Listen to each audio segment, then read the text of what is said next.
myself, I think this concerns me even more. What can I do to avoid becoming a villain? Spit on fewer cats? Spit on the same number of cats, but less? Bah! Not gonna happen.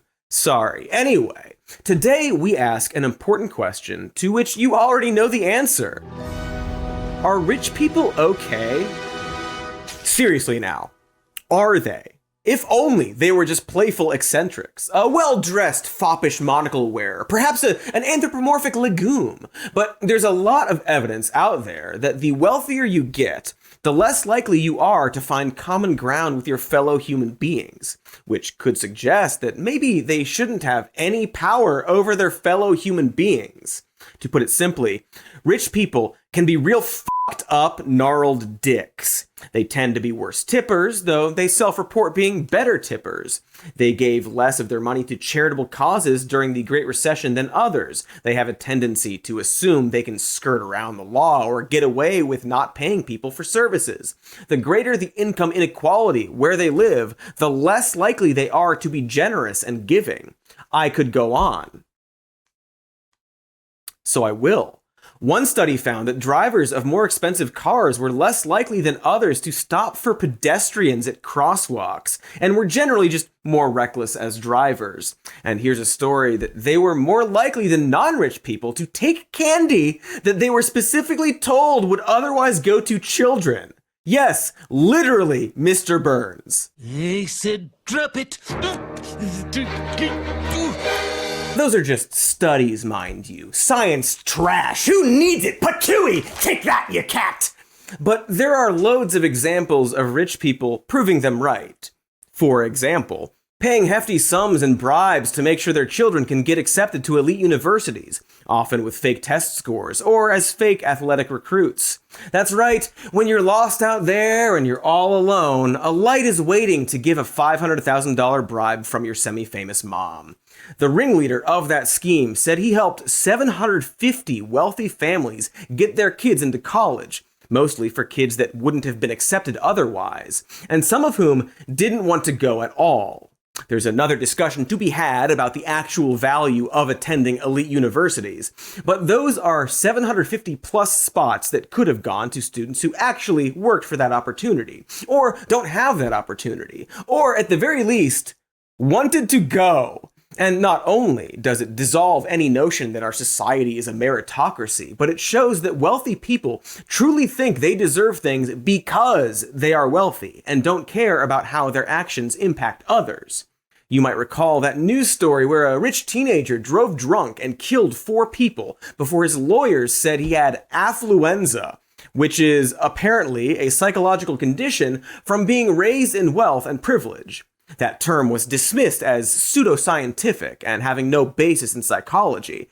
But as it turns out, science does have a lot to say about how being wealthy alters the way you think. Or, as this news scientist will editorialize, fucks up your brain.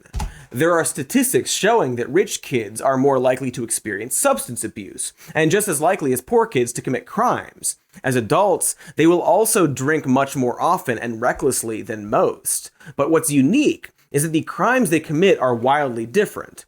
While poorer kids in the inner city tend to get busted for things like carrying weapons, often for self-defense reasons, rich kids mainly get in trouble for stealing from their peers and parents. I'm not saying that poor people can't also steal from their parents, and if you're poor and watching, you have my permission. But the differences are interesting in that rich people seem to commit crimes that they either think they'll get away with or just don't care if they do.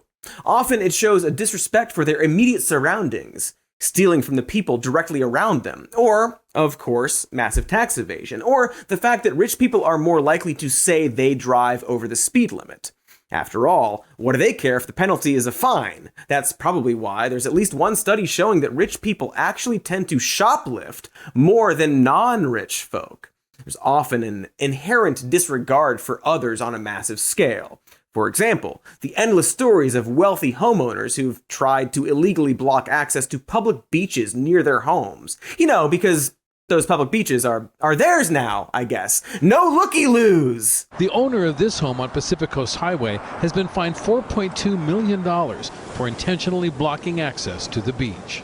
And that was a compounded penalty over many years of not complying. The public on a public beach? Yuckies! Patooey! I wish everything was a cat that I could spit on. And while the homeowners may have legitimate gripes about litter or noise, it's the goddamn motherfucking beach. You decided to buy a house there, my fellow rich person. You can't build yourself a house next to Central Park and then get upset when you go outside and see old men playing chess, even if it's Magneto. California's earliest state laws said the area between the water line and the mean high tide line is public. So you can't block access to it or keep it all to yourself, even if you own the area surrounding it. Voters enshrined that into the state constitution in 1972, but that hasn't stopped people from putting up phony no trespassing signs or even hiring private security guards to try and kick people out. Here's a story about one rich dip who bought 89 acres of land near San Francisco for $30 million and then locked the public access gate to the local beach. He even posted security guards and signs that read, "Beach closed. Keep out." And the fight over that beach has continued for more than a decade, leading the State Coastal Commission to sue in 2020. They're demanding that the rich dip either apply for a permit to change access to that beach or open that road and charge no more than $2 for parking. But the wild part, he doesn't even give a shit. He said he regrets buying the property and hasn't spent a single night there, and that he's only waging a decades-long legal battle on principle, since he doesn't want to be forced to run an unprofitable parking business. He doesn't even want to win.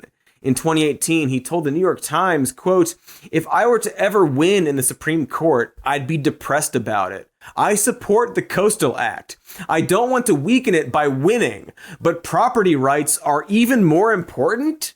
So, just to recap, this rich dip purchased a bunch of land around a public beach, closed the road access to that beach, doesn't use the property he bought, and is acting really put upon by all the people telling him he can't just close a public beach, but also thinks it would be bad if he won his battle to close down the public beach.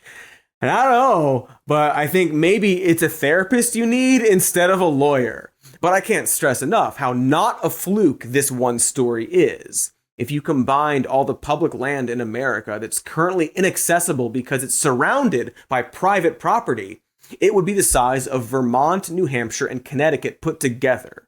At 15 million acres, that would make it the largest national park in the country. We'd call it Grand Prick National Park, or Dildo Stone, or Dildosimity, whatever you want to call it like that. The wealthy are buying up huge chunks of America to keep the public out and further isolate themselves. And the more resources they have, the more they tend to take. Oracle co-founder Larry Ellison, who's worth more than $100 billion, bought the sixth largest Hawaiian island and then immediately started making life for the island's 3,000 inhabitants absolutely miserable. He now gives most small businesses only 30-day commercial leases and forced many generations-long locals to leave after cutting off their revenue streams. Essentially, if you still live there, Ellison is likely both your boss and your landlord. Something to look forward to for all you Texas residents and Tesla employees. And that's kind of on par for the ultra-rich, to use a golf metaphor they'll understand. To quote Brooke Harrington, a sociologist who studied for years as a wealth manager, "The lives of the richest people in the world are so different from those of the rest of us, it's almost literally unimaginable. National borders are nothing to them. They might as well not exist. The laws are nothing to them. They might as well not exist." One wealth manager told her that the ultra-rich believe that they are descended from the pharaohs and that they were destined to inherit the earth. I mean, pharaohs were also pieces of shit, so that actually might check out. And of course, none of what you're hearing is surprising. Again, behavior like this is why we have all those rich people stereotypes. I may be a rich guy now, but I still remember what it meant to be poor, and to know that the wealthy are a leech on our society. And yet, quite ironically, we've also designed this system to give them the most power, and therefore allowed them to get away with the most crimes. Huge systemic crimes. Crimes we haven't even talked about, like how companies